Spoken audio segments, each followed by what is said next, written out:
na lalaki. Siguro ang edad nito po ay mga 30 to 40 years old. At siya po ay lumpo mula ng pagkabata. At ang kanyang gawain po ay nakaupo doon sa magandang pintuan ng simbahan. At siya po ay nanglilimos. At ito po si Pedro ay dumaan po doon.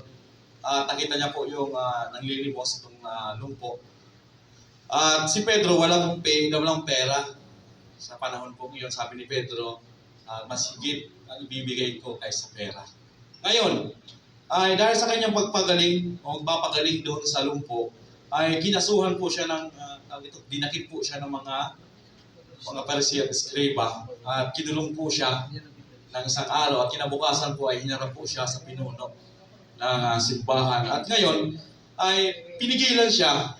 Basahin po natin sa chapter 18. Sabi din po dito, kahit muli nilang pinatawag sina Pedro at pinagsabihang huwag na magsalita o magturo pang muli sa pangalan ni Jesus. Sa 9:19, subalit sumagot sina Pedro at Juan, kayo na ang humatol kung alin ang tama sa paningin ng Diyos, ang sumunod sa inyo o ang sumunod sa Diyos. Sabi dito, hindi maaaring di namin ipahayag ang aming nakita at narinig. Ganun po katapang. Ganun po katapang o ganun po katapat si Juan at si Pedro sa kanyang pagkatawag po sa kanya. Ngayon nga, sample natin yung pandemic, isa natatakot na tayo. Sabi ni Sister Mel, totoo talaga yung COVID. Totoo naman po talaga yung COVID. Pero sabi niya, yung protection ng Panginoon nasa sa atin. Bakit pa tayo matakot?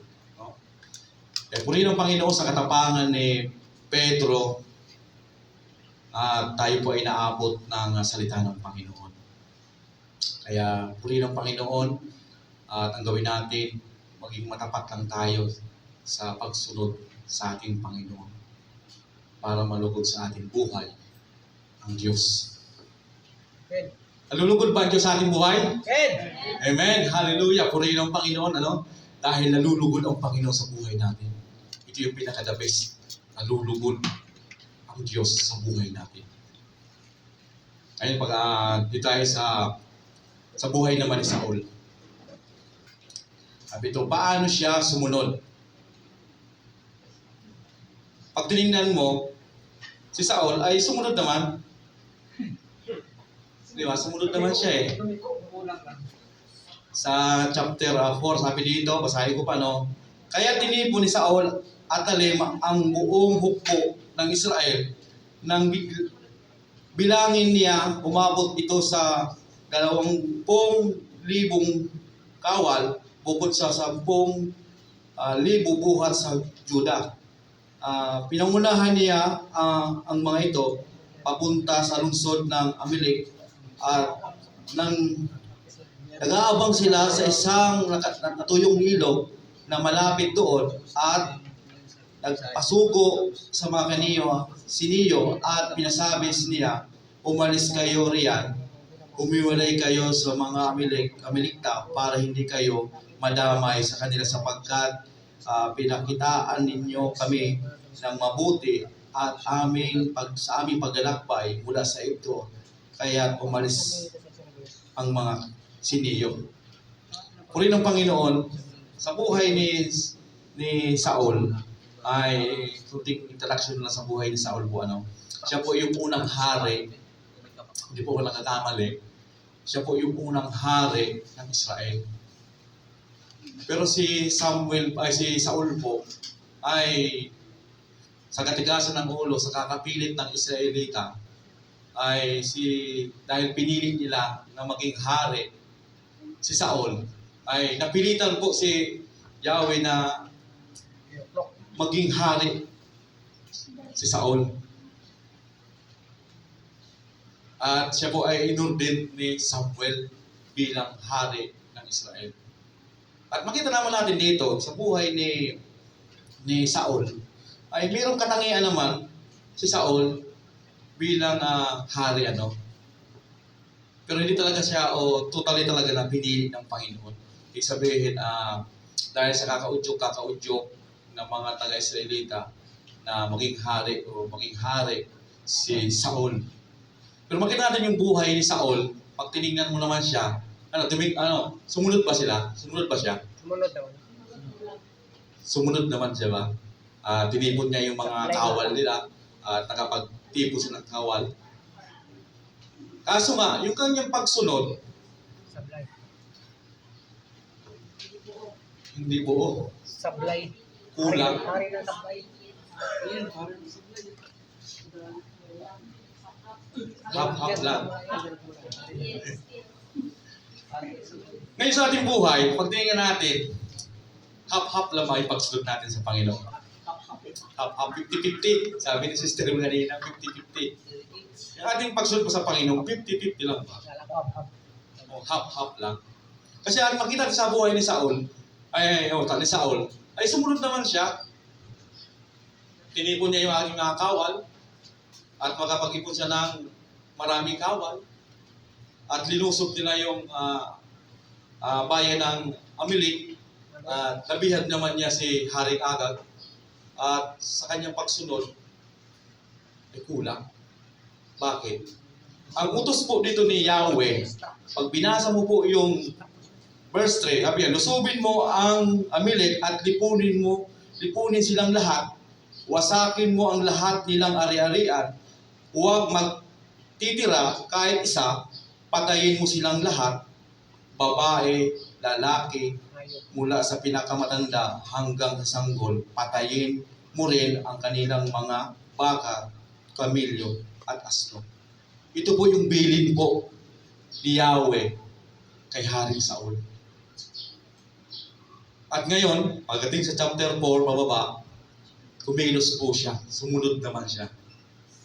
Hindi po siya nag-alintana na hindi sumunod kay Yahweh. Kaso pagdating sa chapter, verse 9,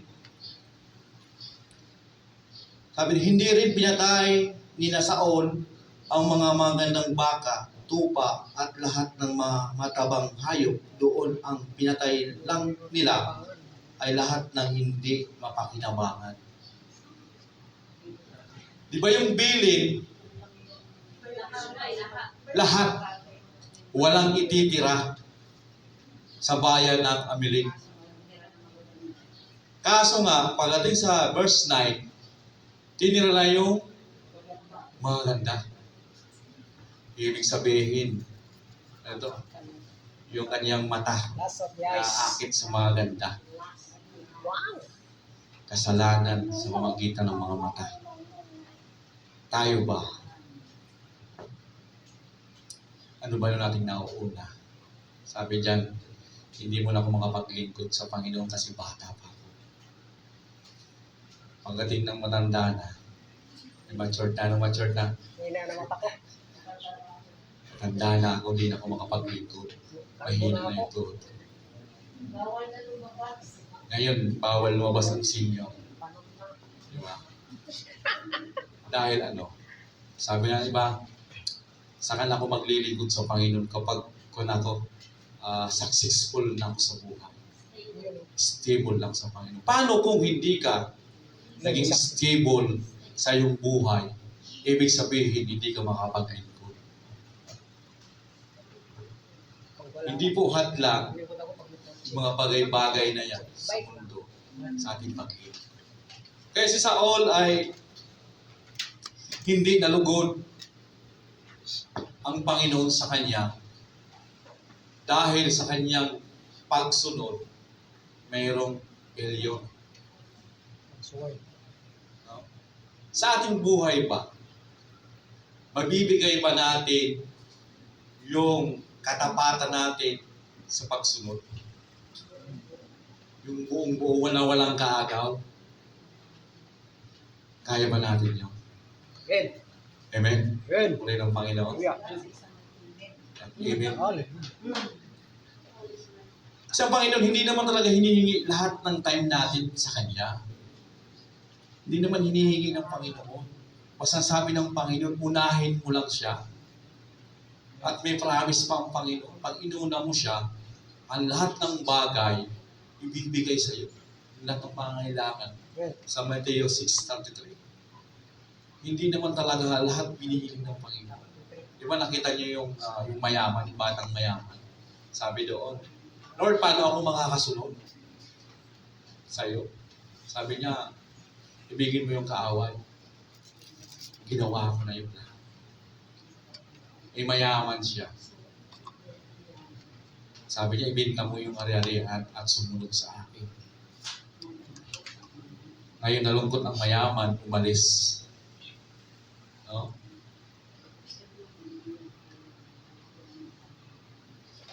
Sabi doon, hindi tayo makapaglingkod sa dalawang master. Kayamanan at Diyos. Kaya muli ng Panginoon, sa buhay ni Samuel na sumunod naman siya, naging hari siya, at ngayon, sa kanyang pagsunod, kulang. Dahil sa kanyang mga tabang hayop, no? Pero pag tinignan mo naman, yung kanyang hadikain, maganda naman. Maganda naman eh. Magandog. Sabi doon, kaya di niya pinatay sa basahin po natin, no?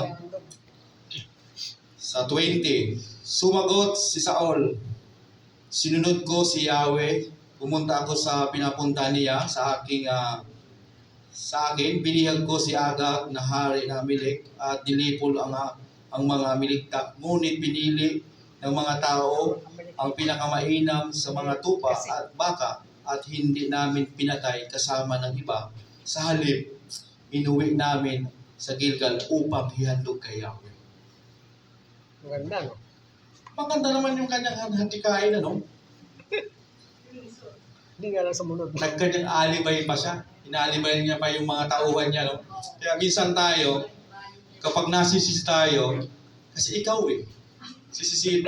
Siya kasi, sinabi niya, di ba? Turuan tayo.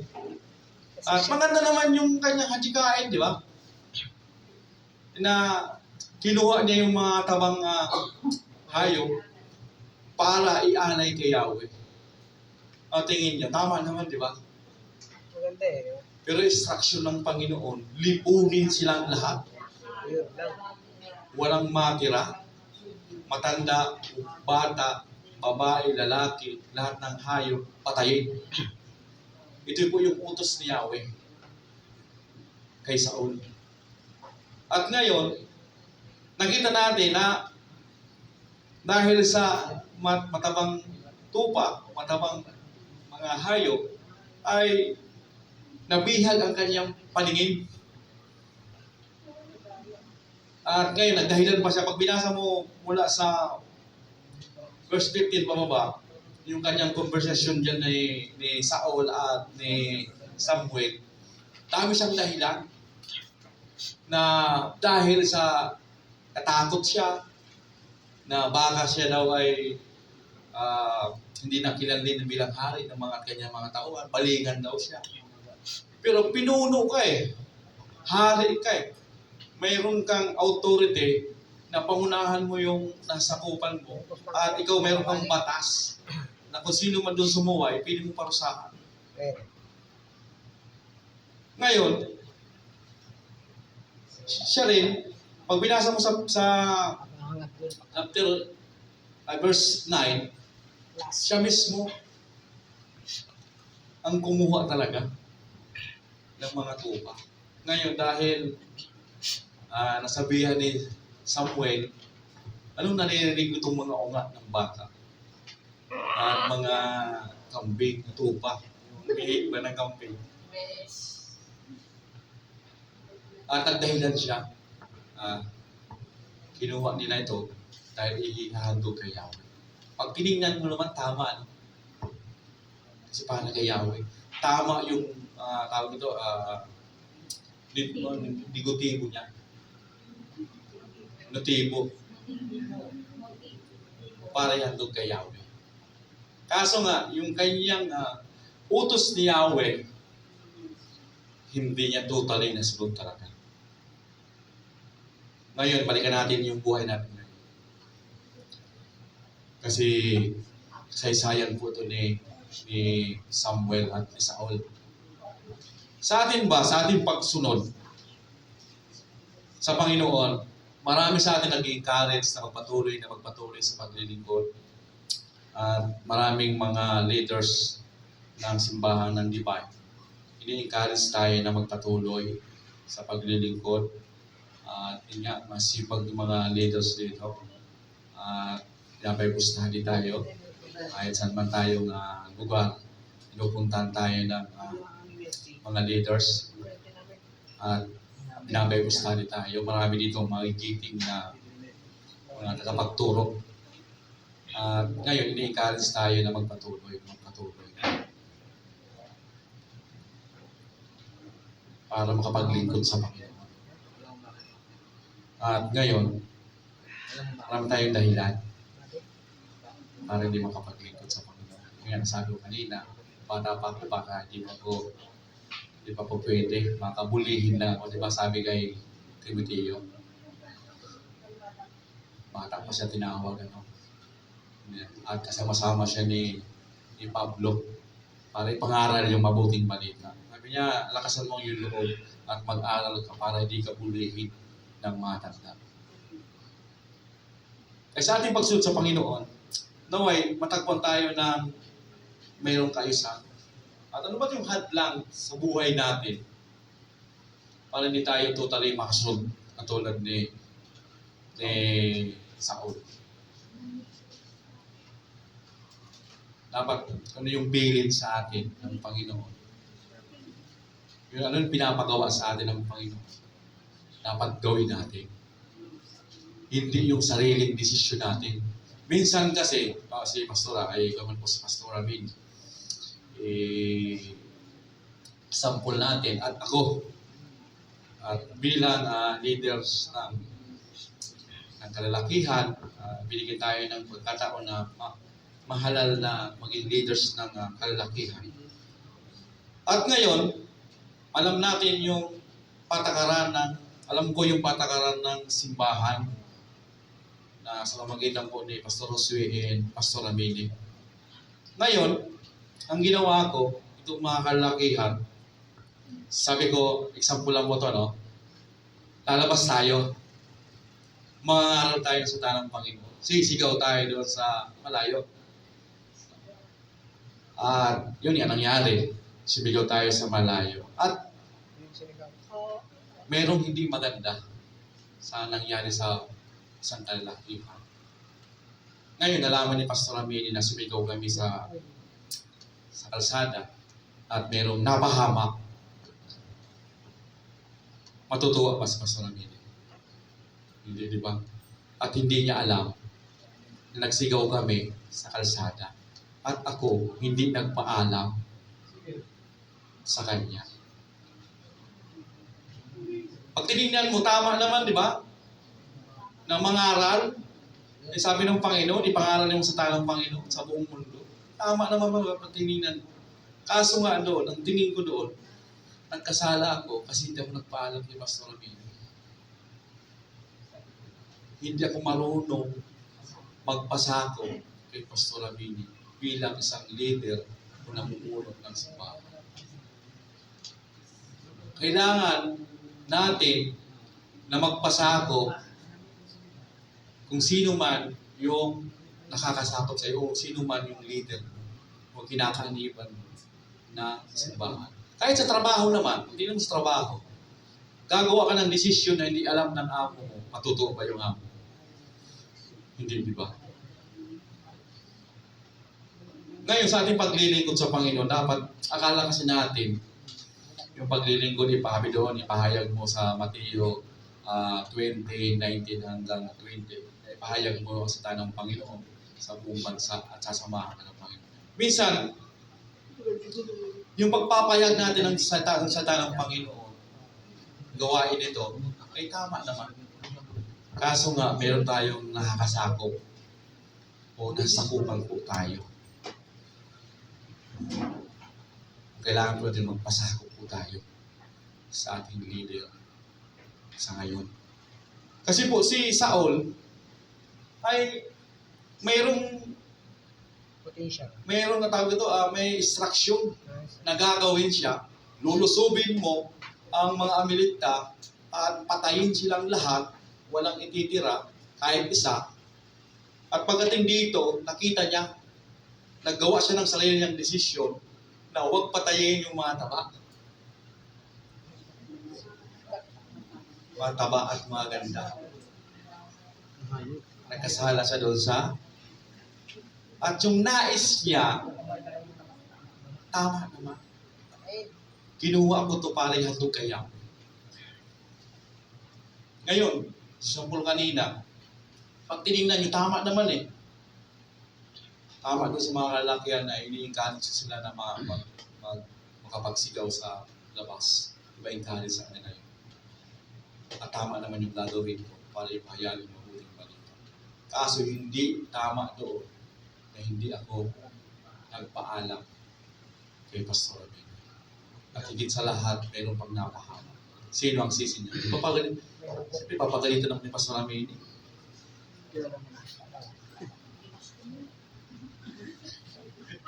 Sabi doon, ginusto mo yan eh, pagamot mo yan. Diba? Wala akong alam dyan. Hindi ka sa akin nagpaalam, hindi ka sa akin nagpasako. Sabi, nagkasala tayo. Kasala ko kay Pastor Amini at nagkasala ko sa Diyos. Kasi di ako marunong sumunod sa nakasakop sa akin. Naway sa ating paglilingkod sa Panginoon din, bilang araw sa atin. Ano man yung ating desisyon sa pagsunod sa Panginoon, kung mayroon ka man nasakupan man tayo ng kongregasyon ng Divine, dapat tayo magpasakop kay Pastor Amini at kay Pastor Muso. Dahil hindi naman sila magbibigay ng instruction na ikapapahamak natin. Magbibigay ng instruction, ikakabuti ng lahat. Kaya purihin ng Panginoon. At tanong ko, nalugod ba ang Diyos kay Saul? Hindi po. Hindi, di ba? Oh. Ayun, tingnan mo yung buhay ni Adan. Example, buhay ni Adan at Eva. Si Eva po, yung unang tao sa ibabaw ng mundo, nilikha ng Diyos. Na sabi nga doon, at binigyan ng hininga. Si Eva, kinuha sa tadyak ni Adan. At ngayon, ang kinausap po ng Panginoon si Yahweh ay si Adan.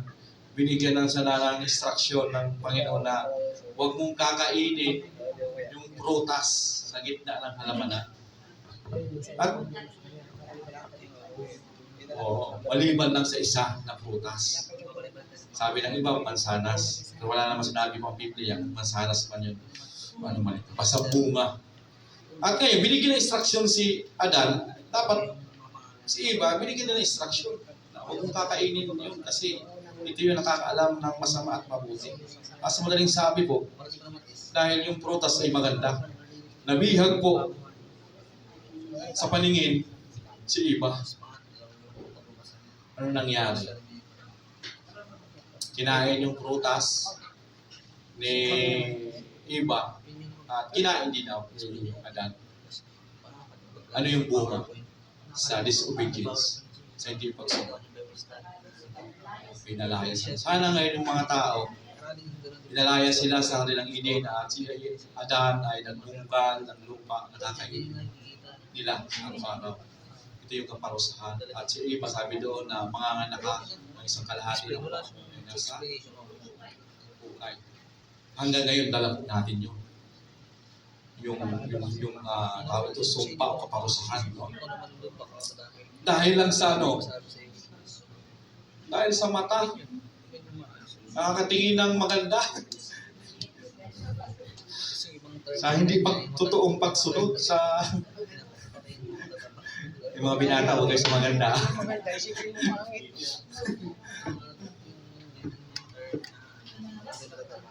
Mas maganda ang mga bagay. Kasi sabi doon si Satan po, hindi po nag-ibihis daw ng may sungay, may bugtot. Ibihis po yan ng maganda, maamo. Pugi. At sa buhay din ni Jonas. Si Jonas po, alam natin sa Biblia, ay sa lumang tipan ay isa po siyang manggagawa ng salita ng Panginoon.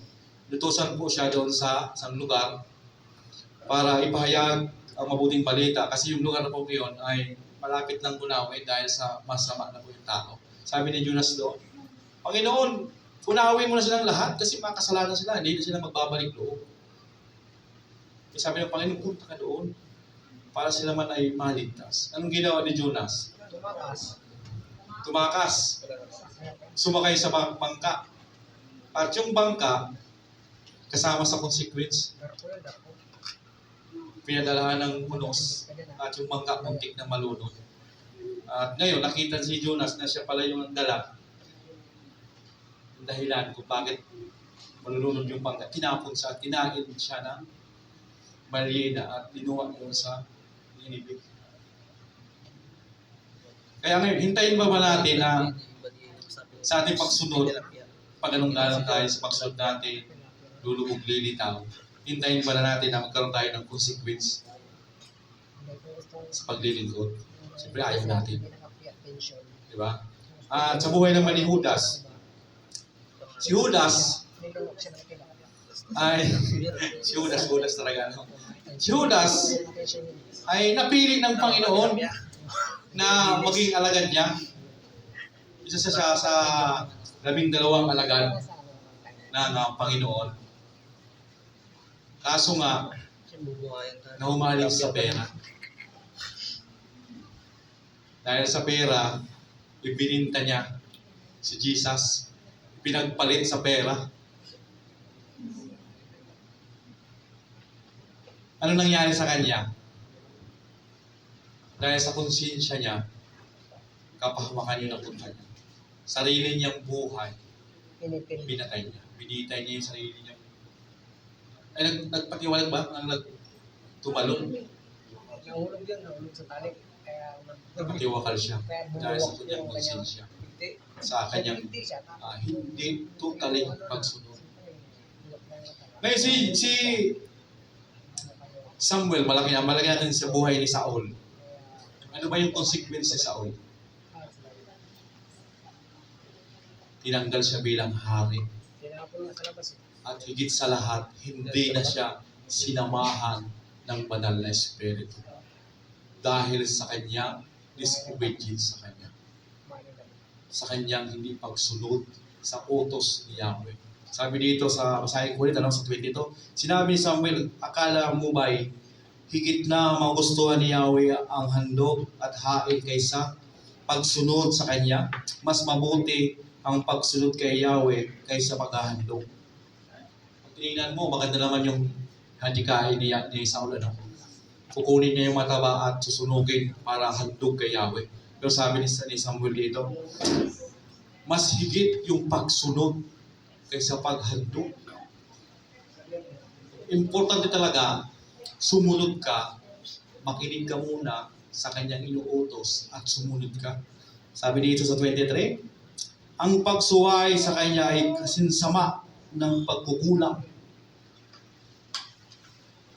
Yung pagsuway pala ay kasinsama ng pagkukulang. Minsan, maski Pastor Ramin, sa kanyang inutos sa atin, sa kanyang handikain, para sa kikabuti natin kongregasyon, yung pagsuway pala sa kanya. Kasi utos, order po yan ng Panginoon kay Jesus, at siya po yung kinakausap ng Panginoon para sa ating kongregasyon. Hindi naman po siya magdidesisyon na pang sarili lang. Ang ginagawa po niya ay mananalangin sa Panginoon. Kung paano po ito mapapalago ang simbahan, kung paano po ito mapaghawakan ang kongregasyon.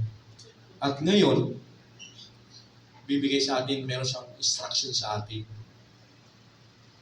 bilang nasabukan po ni Pastor Ramin. Instruction po sa atin.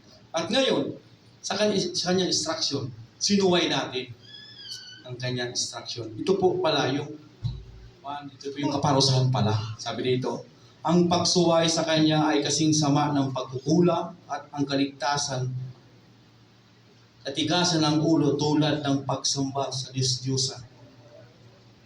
Ano makita natin? Yung ginawa ni Saul, katigasan ng ulo yun. Kasi nagsarili siyang desisyon. Diba? Sabi ito, katigasan ng ulo tulad ng pagsamba sa Diyos-Diyosan sapagkat itinakwil mo ang salita ni Yahweh, itiakwil ka rin niya bilang hari. Di ba si Saul, tinakwil siya bilang hari. Pag tinignan mo, yung ginawa ni Saul, pag tingnan natin, hindi masyadong mabigat, di ba? Kinuha lang naman niya yung tupa, hindi niya pero ang Panginoon po, hindi po siya nagbabago-bago ng pag-iisip. Kung ano yung inutos sa'yo, dapat yun ang gampanan. Kaya dapat yung pakikinig natin sa Panginoon, pagbabasa ng Biblia, pakikinig sa Bible study, sa mga sermon ng mga pastor, dapat nakatanim sa atin. Para magampanan po natin ng maayos o kalugod-lugod sa harapan ng Panginoon ang kanyang pinapagawa sa atin. Siguro si Pastor Ramili, hindi naman siguro siya magkukumando, magsasabi sa atin na ikakasama natin bilang isang mga Kristyano o si Pastor Rossi. Basta Pastor Rossi, pag nakausap mo, puro encourage. Parang si Pablo, yung mga sulat ni Pablo, puro encourage na magpatuloy kayo para matanggap ninyo yung buhay na walang hanggan. Basta Pastor Rossi, kung nakakausap mo, personally, napupuwi siya dito, yung kanyang sinasabi, lagi encourage. Magpatuloy, meron kang napupulot ng aral sa ating buhay, sa ating paglilingkod sa Panginoon. Diba? Di naman po sila magkasabi sa atin ng kakabahamang natin. Kaso nga sa ating buhay, yung ating pagsunod, hindi totally talaga ng pagsunod natin sa Panginoon. Kaya uuwi po tayo sa kapahamakan. O tatanggalan ka uli sa sama. Kasi pag binasa mo po pababa, chapter 16 pababa, ay si Saul po dito, hindi na po sinamahan ng Espiritu. At ang ginagawa po nila dito ay, pag binasa mo, wala po dito, ang magiging hari ng Israel po, si David. Siya na po yung inornate ni Saul na magiging hari. At si Saul po may anak po, si Jonathan. Tama, Pastora? Si Saul may anak si Jonathan. Ito po yung kaibigan ni Saul. Jonathan. Nagpinasa ko po yung kwento. Ngayon, tingnan natin po dito kung yung pag-ubi, yung disobedience po ni Saul. Ano po yung kinakyan niya? Tinanggalan siya bilang isang hari ng Israel. Hindi na po siya sinamahan ng Banal Espiritu. Inaalihan po siya ng demonyo, masamang espiritu, dahil sa kanyang pag-disobedience. Sinabihan po sa ni Samuel na hindi ka na magiging hari ng Israel. Dahil lang sa hindi pagsunod sa Panginoon sa kanyang mga utos. Ngayon, balikan natin po sa ating kapanahunan po. Gusto ba natin na maranasan yung maranasan ni Saul dahil lang sa ating pagsunod? Kung tayo po ay susunod sa Panginoon, kung po tayo po ay maglilingkod sa Panginoon, sabi nga doon parang usat pagong. Kasi di ba yung pagong, alam niyo yung kwento? Yung kwento ni Pastor Ramini, alam ko sa baba pa yun. Yung pagong at rabbit. Okay. Yung rabbit, pag tingnan mo mabilis, yung pagong mabagal. Si rabbit, sabi, bagal naman si pagong. Tumigil siya, kasi easy siya. Si pagong, kahit mahirap, diretso siya. At naunahan niya si rabbit. Ngayon sa ating paglilingkod, ang aral doon, sa ating bang paglilingkod, tulad ba kay rabbit? Tulad ba kay rabbit ba na nagpapahinga, easy lang yung paglilingkod natin?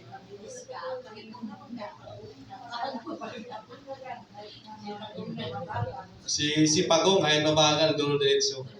Tuloy-tuloy siya. Kahit may pagsubok, tuloy-tuloy lang siya. Kahit may paghihirap, tuloy-tuloy lang siya. Sabi ni Sister Lourdes kanina, 30 taon na siya na sinasamahan ng Panginoon sa kanyang paglilingkod. Hanggang ngayon, nandiyan pa rin sila. magandang testimony po yun sa atin. Na habang buhay tayo, habang may lakas, patuloy lang tayo maglingkod sa Panginoon. Kahit usad pagong, basta pagdating ng time, nasa finish line ka na, di mo alam, Lord, kaharap na pala kita. Aware ka pa. Kasi ang finish line po natin, hindi po sa lupa, sa langit. Sa langit po yung finish line natin, hindi po sa lupa. Dito po, naglalakbay po tayo. Naglalakad lang tayo, nagpapatuloy lang tayo.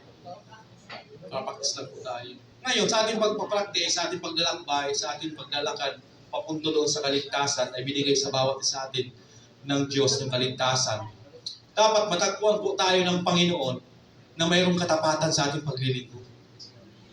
At matagpuan tayo ng Panginoon sa ating pagsunod na matapat. At matagpuan tayo ng Panginoon na yung kalugod-lugod yung buhay natin. Kasi ayaw ng Panginoon na hindi kalugod-lugod eh. May consequence eh, di ba? Kung tinignan mo si Saul, may consequence eh. Tinanggalan siya ng maging karapatan na maging hari. At pagdating sa bababa,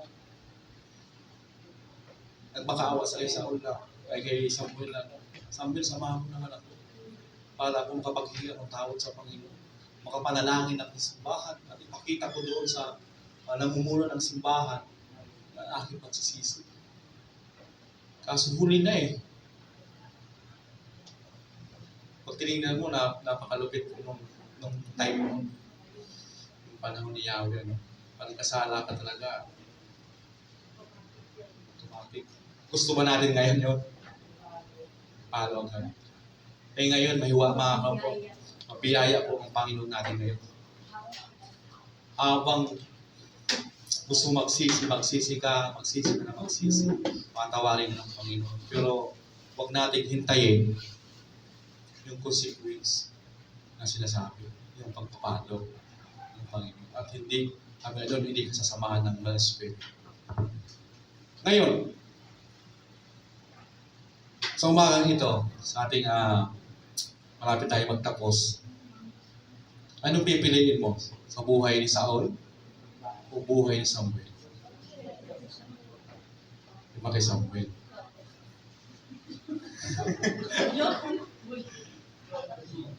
Ngayon, makita natin, di ba, sa dalawa, naunawa naman natin yung istoryano sa dalawang panauhin ngayon sa mga ito ng dalawa, si Samuel at si Saul.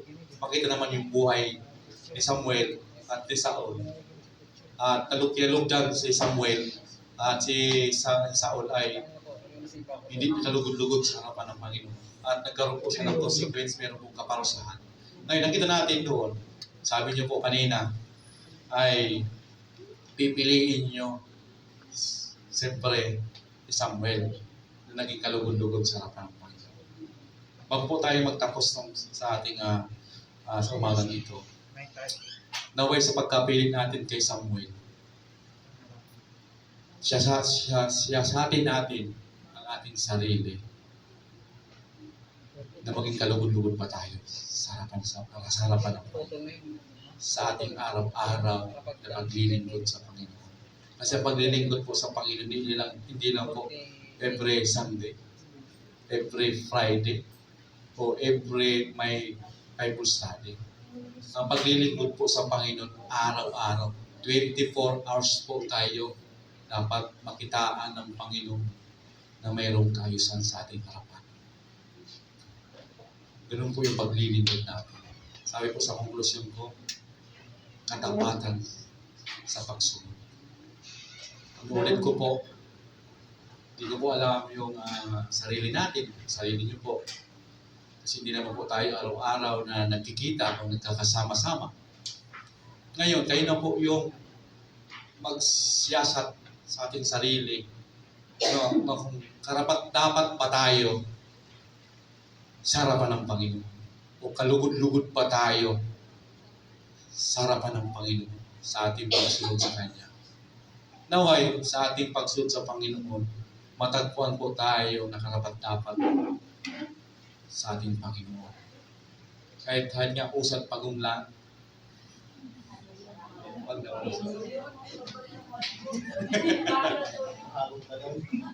May naalala niyo po ba?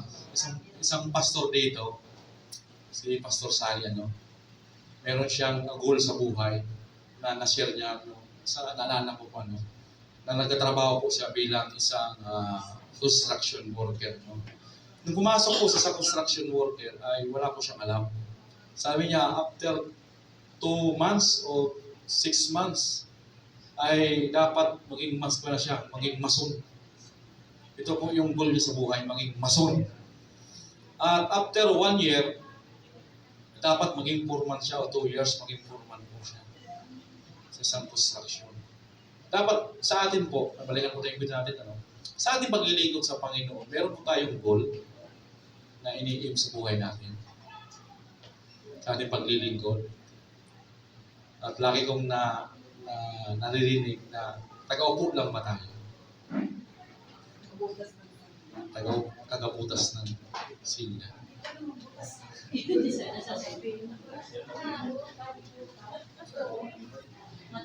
Matibay yung Uratex talaga. Yung bunas eh. Kaya, bigyan natin yung sarili natin ng goal. Sana sa 2 years ay mayroon na po akong Bible study teacher na po. Sa sunod na taon, after 2 years ulit, mag-i-MC na po ako dito sa harapan. After 2 years po, may mayroon dyan na marunong kumanta. Ano po ako dito, song leader na po ako. Worship leader na po ako. O sunod na taon po, dramista na po ako kasi si Carlo, mag-aangat din siya. O si Sister Charis o si Sister Jube, Sister Kat, aangat din sila. Susunod po kayo. Meron po tayong aim na ganyan. Dapat po ganyan po yung kasipan namin. Ito po yung naging encourage sa akin, encourage po sa akin ng sinabi ni Pastor at marami sa akin mga pastor. Kahit dandahan, basta magpapatuloy ka, dati yung time na gamitin ka ng Panginoon. At totoo lang po, wala po akong kakayanan na makapagtayo sa harapan nyo. Dati po akong gayain din. Pero, sa nagnanais din po ako na, nung din yata nun si Pastor Mike and Pastor Josue, sabi ko sarili ko, tatayo din ako sa harapan na yun. At mangangaral ako ng salita ng Panginoon. Yan ang iniinom mo sa Panginoon. Kaya, purihin ng Panginoon na sa aking buhay, na hindi naman ako matalino, wala naman akong tinapusan. Umaasa lang po ako sa biyaya ng Panginoon. At ngayon, nakapagtayo ako sa harapan nito at nakapangaral po ako ng salita ng Panginoon.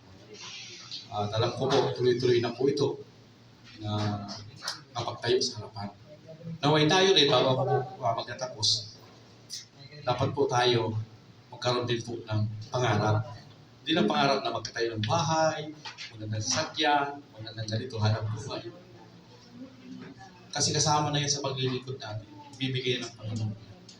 Ngayon, pangarapin po natin yung makapagpan man ako, contribute sa simbahan. Dapat pag ito, maging Bible study teacher. Nakakaba, nakakatakot. Pero pag pinag-igihan mo, at dinisay mo sa ating sarili, makakapta natin yan. Tulad ng pagsunod. Sabi ito, katapatan sa pagsunod. Puri ng Panginoon, sa umagang ito, naway katapatan ng Panginoon. Naway na nakapulot po kayo ng aral sa umagang ito na baon-baon po natin habang naglilingkod tayo sa Panginoon. Sige, tayo po tayo. Tayo po yung manalangin. Sige, manalangin po tayo. Lord, salamat Panginoon sa umagang ito. Salamat Lord sa mga salita mong nahayag, Panginoon. Sa pamagitan po Lord ng iyong dalawang lingkod, Panginoon, na si Samuel and Saul, Panginoon. Kawa po Lord, nakita po namin yung karakter po ni Saul at karakter po ni Samuel Panon kung gaano po sila sumunod sa iyo, Panginoon. Ngayon po Lord, nakita po namin yung karakter ni Samuel, Panginoon, na tapat sa iyo, Panginoon, siya. Kalugod-lugod po Lord ang kanyang ginagawa sa kanyang paglilingkod, Panginoon. Maging Lord sa mga oras po ito, Panginoon. Nawa po Lord sa aming buhay sa aming paglilingkod, Panginoon, ay maging kalugod-lugod po kami sa iyong harapan, Panginoon, sa aming paglilingkod, Panginoon. Lord, salamat, hallelujah. Salamat, Lord, sa katagumpayan ng gawain ko, Panginoon. Lord, dideklara po namin ang kapayapaan sa bawat isa po, Panginoon, sa aming paglilingkod, Panginoon. Lord, salamat, purihin ka, Panginoon, dakilain ka, Panginoon, sa umaga ito. Sa iyo lamang, Lord, ang kapurihan, magpakailanman. In Jesus' name, Amen.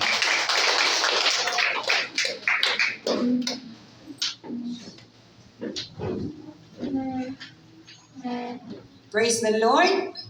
Pwede na ba? Praise God. Siyempre, ano pa lang yan? Siyempre, there is always the first time nga. Ika nga, di ba? Meron laging first time. Pero praise God dahil naka-first step na si Brother Ninyo. At yung encouragement, siya na mismo nag-encourage bawat isa sa atin, no? Na pwede rin tayo mag-level up, no? Hindi tayo manatili at saka wag naman brother, matagal yun. Dumating na si Lord eh. Ano pa rin tayo sa simula? Wag naman medyo, oo. Baka naman, wag naman rapid kasi baka mamaya masyadong mabilis. Ha? So, praise God sa kanyang mensahe. Ang kanyang title ay, paano ba malulugod ang Panginoon sa buhay natin? At ipinakita niya may first point siya, sabi niya, sa pamagitan ng ating pagsunod sa mga utos ng Diyos. At ipinakita niya kung paano ang pagsunod sa pamagitan ng buhay ni Samuel at saka ni Saul. Si Samuel, may dagdag ko lang, paano si Samuel sumunod? Ang pagsunod niya ay wholehearted. Wholehearted, buong pusong pagsunod. At si Saul naman ay half-hearted. Half-hearted obedience. Si Samuel ay wholehearted obedience, buong katapatan sa pagsunod. At si Saul naman ay half-hearted obedience. Or sabi nga ng iba ay partial disobedience. Kasi sumunod siya pero meron siyang ginawang may hindi siya sinunod. Yun nga itinabi niya yung mga tatabang hayop para ihandog daw kay Yahweh. So yung partial disobedience. At ika nga partial disobedience is still disobedience. Ang maliit na kasalanan ay kasalanan pa rin. Kaya, wag natin idahilan yung, like for example, sa service. Ang service natin is babalikan ko na ba yung service? 9:30. Dumating kayo ng 9:30, 9:50.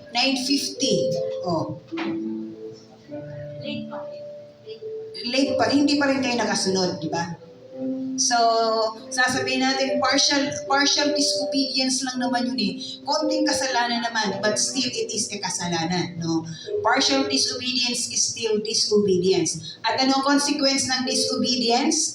Naalala ko yung sinabi doon sa passage ni Brother Ninyo, na ang kasalanan, ang pagsuway sa Diyos ay kasing sama ng mangkukulam. At ano pa yung isa? Pagsamba sa Diyos-Diyosan. Napakatindi, pag nagkasala pala tayo sa Diyos, parang, ano sana ito kanina? Yung una? Parang magkukulang witchcraft. Kasing sama ng witchcraft. Grabe. Naunawaan ba natin yun? Ngayon lang natin narinig na ang kasalanan pala sa Diyos ay kasing sama ng pagiging mangkukulam. Or para ka na rin sumasamba sa Diyos-Diyosan. Yun po ang equivalent, katumbas ng kasalanan. Witchcraft or idolatry. So sa umagang ito, may napulot po tayong message mula sa mula kay Brother Ninyo. No? Wholehearted obedience and half-hearted obedience, no? Sa wholehearted obedience, alam naman natin pag nalugod ang Panginoon sa buhay natin dahil sa ating pagsunod, anong kasunod nun? Blessings, di ba? Pero pag ang ginawa natin ay half-hearted obedience, may consequence pa rin. May consequence talaga sa buhay. Kaya minsan, sinasabi mo, bakit ako hindi makaalis-alis sa ganitong buhay? Bakit ang hirap-hirap ng buhay? Bakit parang ang hirap ng buhay ko? Parang ang bigat ng buhay ko? Dahil meron kang nagagawang kasalanan sa Diyos. Hindi ka lang aware, hindi bukas ang iyong mga isip, hindi bukas ang isip mo sa kasalanan nagagawa mo dahil kaya hindi mo alam na yung nagagawa mong kasalanan kabigatan ng buhay mo dahil sa kasalanan nagagawa mo. Amen? Kaya sundin natin si Samuel doon sa passage hindi naman gaanong na detalye ang buhay ni Samuel pero sa ibang passages andun naman mabasa mo ang buhay ni Samuel na talagang bilang isang propeta ay sumunod talaga, wholehearted na sumunod sa kalooban ng Diyos. Kaya doon tayo kay Samuel, wag tayo kay Saul. No? So, amen. Wala namang mga Saul dito eh. No? Wala namang mga Saul dito. Ang mga Samuel ang mga taga-divine. Amen. So, praise God. At palakpakan muli natin si Brother Ninyo as a star. Ayan. So, iniimbitahan ko ang bawat muli pala mga kalalakihan this coming Sunday, Father's Day, bumalik po kayo ulit. Yan.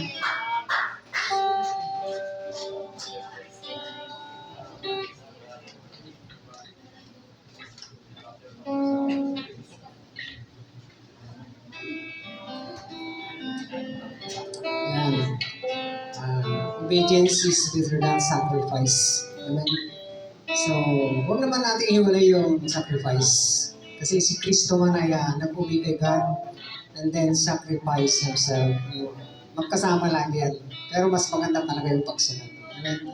So, maging sa pagbibigay din naman, pwede ka magbigay na walang pag-ibig, pero di ka pwedeng umibig pag wala pagbibigay. Amen. So, magbukas po ako ng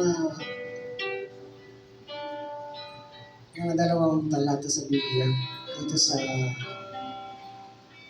Kawikaan.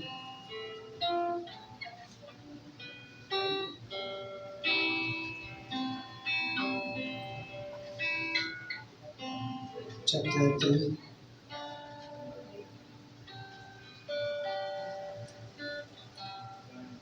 So, napakaganda ng mensahe, no? Be positive lang. Pag may napulot po kayong negative doon, wag niyo po positive lang. Wag lang sa COVID, Maging positive lang tayo wag lang sa COVID. Amen. Praise God. Magbabasa tayo sa verse 9. Sabi po dito sa Kawikaan 3:9, parangalan mo ang Panginoon sa pamamagitan ng paghahandog sa Kanya ng mga unang bunga ng iyong ani. Yan po yung utos. Parangalan natin o bigyan natin sa Panginoon yung para sa Kanya. Sa pamamagitan ng paghahandog.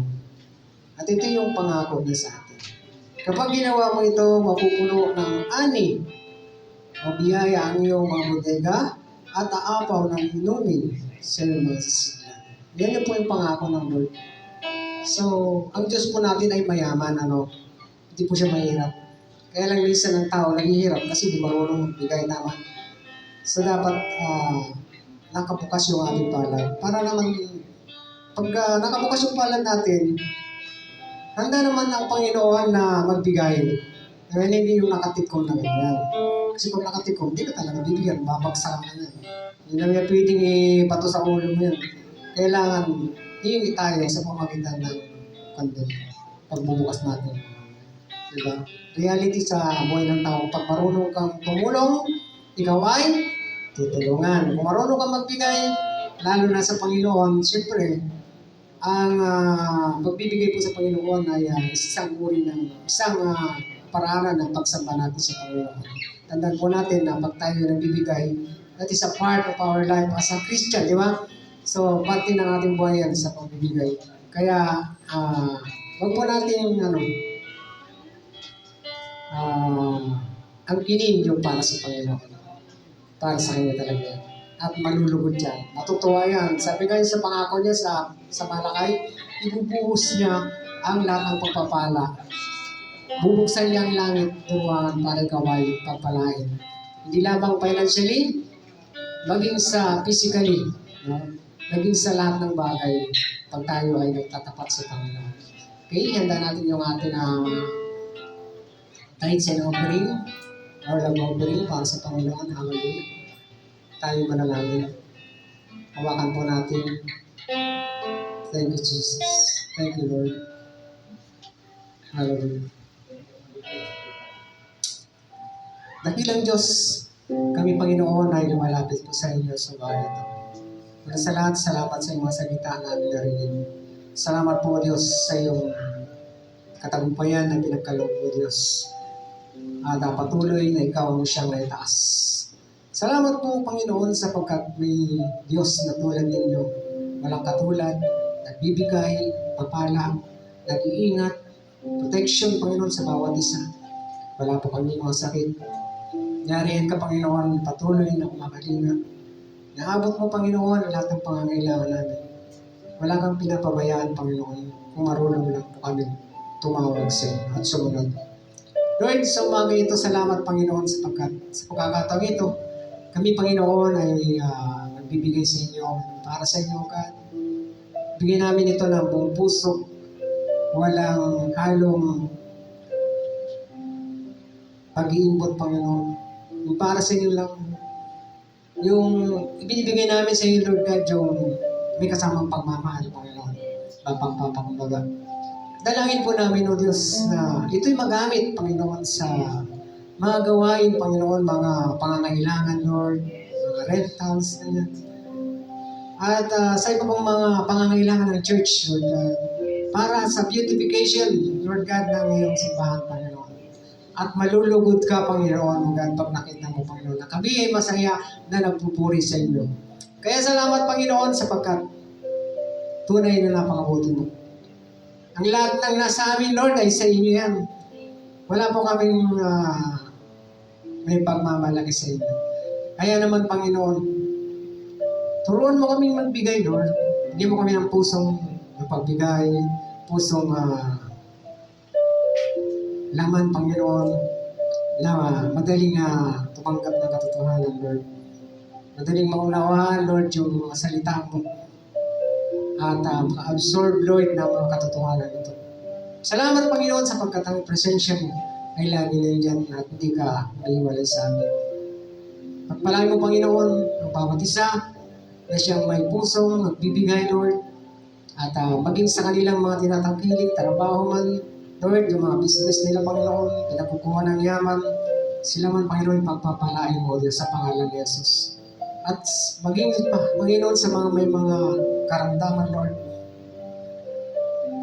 abutin mo sila, Panginoon, sapagkat naniniwala po kami na ang karamdaman na yan, Panginoon, ay isang kaparaanan para kami, Panginoon, ay mapalakas. At ito man ay isang pagsubok para makita namin, Lord, yung kabutihan mo. Kaya salamat, Panginoon, sapagkat napakabuti mo, Panginoon. Pagpalain mo, Panginoon, ang bawat isa na patuloy, O Diyos, na tatapat sa iyo. Sa iyo lahat ng kapurihan, salamat at pagpupuri sa tayong pangalan ni Jesus sa lahat ng sabi ng Amen.